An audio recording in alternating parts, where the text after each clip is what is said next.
Hi friends, welcome to our channel. இன்னைக்கு நம்ம என்னக்க பார்க்க போறோம்னா, ரொம்பவுமே டேஸ்டியான ரெசிபி தாங்க பார்க்க போறோம். அதே சமயம் இத சிம்பிளா செஞ்சிடலாம். 10 மினிட்ஸ்ல செய்யக்கூடிய ரெசிபி. பாவக்காய் வச்சு தாங்க நம்ம இன்னைக்கு செய்ய போறோம். ஆனா இது கொஞ்சம் கூட கசப்பு சுவையே இருக்காது. அவ்ளோ டேஸ்டியா இருக்கும். இதுக்கு எந்த சைட் டிஷ்மே தேவையில்ல. நம்ம அப்படியே சாதத்தில போட்டு பெசஞ்சு சாப்பிட்டா அவ்ளோ அருமையா இருக்குங்க. வாங்க எப்படி செய்யலாம்னு பார்க்கலாம். ஸ்டவ் ஆன் பண்ணி கடாய் வச்சுக்கோங்க. 2 டீஸ்பூன் நல்லெண்ணெய் விட்டுக்கோங்க. கொஞ்சமா கடுகு சேர்த்துக்கோங்க. கடுகு பொரியவும் கொஞ்சமா ஜீரகம் சேர்த்துக்கலாம். இப்போ 2 பல் பூண்டை தட்டி அதையும் ஆட் பண்ணிக்கோங்க. கருவேப்பிலை சேர்த்திக்கோங்க. பெரிய வெங்காயத்தை சின்ன சின்னதா கட் பண்ணி அதையும் ஆட் பண்ணிக்கலாம். வதங்கவும் தக்காளி எடுத்து பேஸ்ட் பண்ணி அதையும் ஆட் பண்ணிக்கோங்க. கொஞ்சமா மஞ்சள் தூள் சேர்த்துக்கோங்க. டேஸ்ட்டுக்காக குழம்பு மிளகாய் தூள் சேர்த்துக்கிறேன்.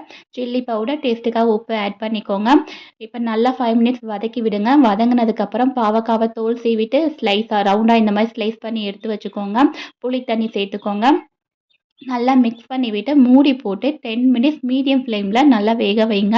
இப்போ கிரேவி ரெடி ஆயிடுச்சு. டேஸ்ட்டுக்காக கொஞ்சமாக வெல்லம் ஆட் பண்ணிக்கலாம். இது இன்னுமே டேஸ்டியாக இருக்குங்க.